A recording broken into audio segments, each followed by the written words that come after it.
Shri Balaji tractors and Motors मध्ये कोणताही tractor खरेदी करा आणि मिळवा हमखास बक्षीस। तर मग विचार कसला करताय, आजच आपला ट्रॅक्टर घरी आणा।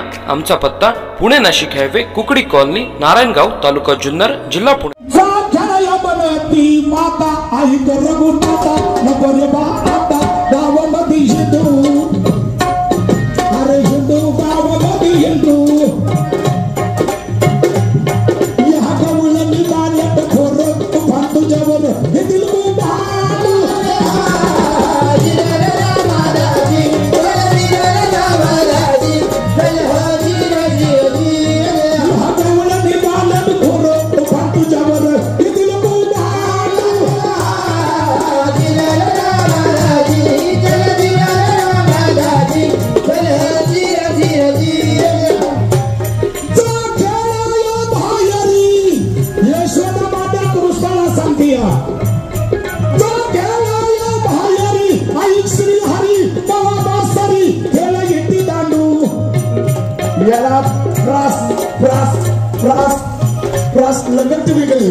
लगट वेगळी आणि चार शब्दाचा मध्ये चौक म्हणते त्याला चौक।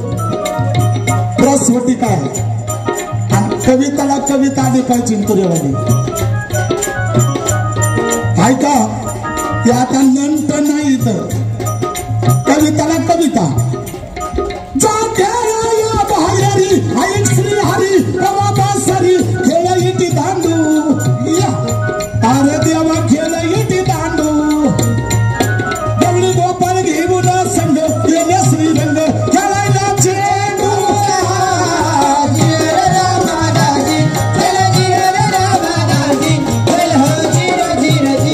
दगडी गोपाळ घेऊन संघ गेले श्रीरंग खेळायला चेंडू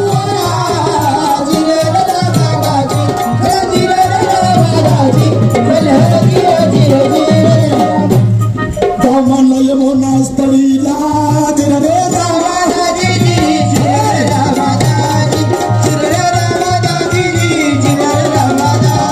मनय मोनास्तळीला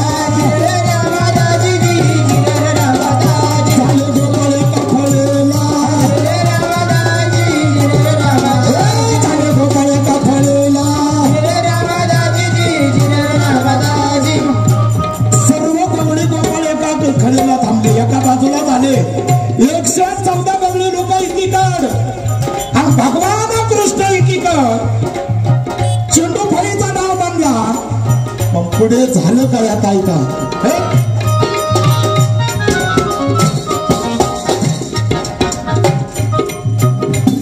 तो वाकडावरती आला,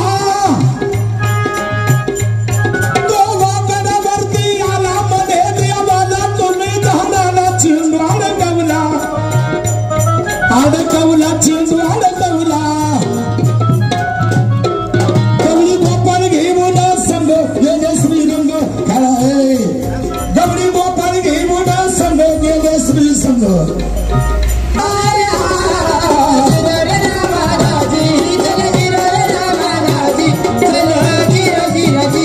गवळी गोपाळ घेऊन संघ गेले श्रीरंग धावा बुडाला।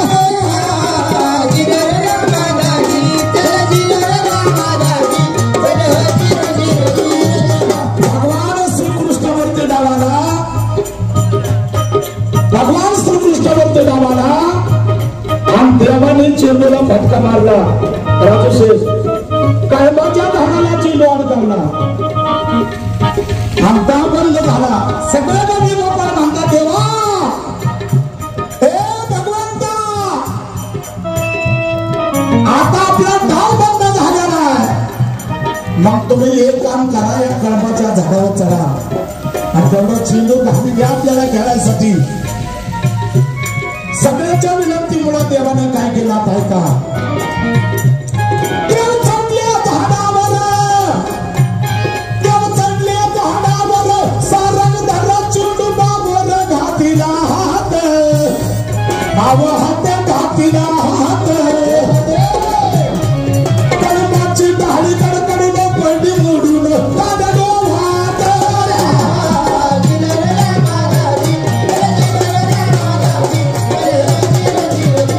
कळबाची डाळी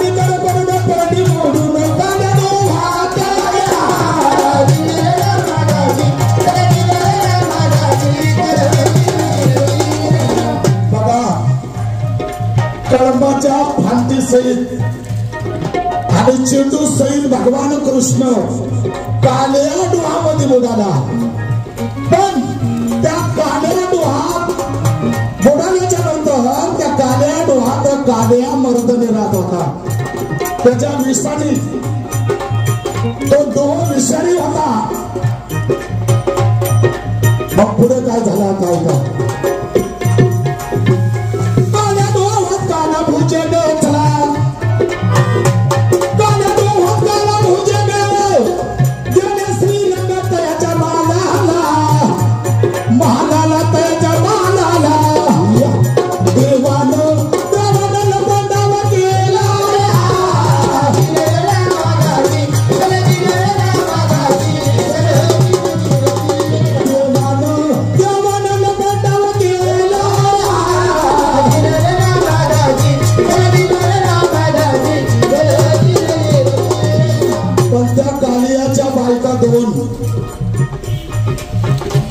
नागिनी आणि पद्मिनी देव तिथं गेले.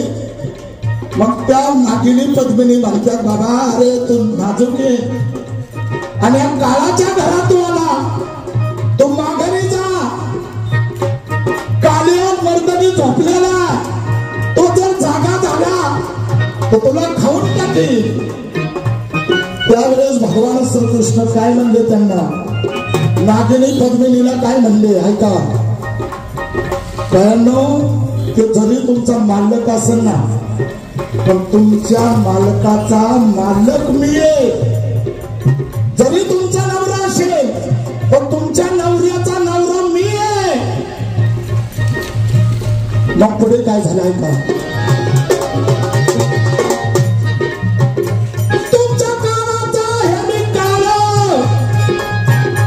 तुमच्या काळाचा हे मी काळ यशोदीचा बाळा आलो युद्धाला. बासरीच्या नादात जागा त्यानं केला. बासरीला लई मोठं मोठं होतं साहेब. पण गुंड साहेब भगवान कृष्णापासून बासरी होती. बासरी हे तुम्हाला एक छोटेसा प्रश्न आहे नाजूक की बासरी फक्त भगवान कृष्णाच्या भटावरच होती. मग त्याने काय केलं भगवान कृष्णाच्या भटावरच होती. मग जी भगवान कृष्णाला बासरी दिली कोणी देणारा कोणी पहिली बासरी विष्णूकडे नव्हती. विष्णू देवाकडे ही बासरी नव्हती भगवान कृष्णाकडे आली. अवतार तोच आहे पण भगवान कृष्णाला बासरी देणारा कोण आणि ही बासरी पूर्वी जन्माची कोण आहे. बासरी ही कलगी आहे. बासरी ही कलगी आहे गुंड साहेब.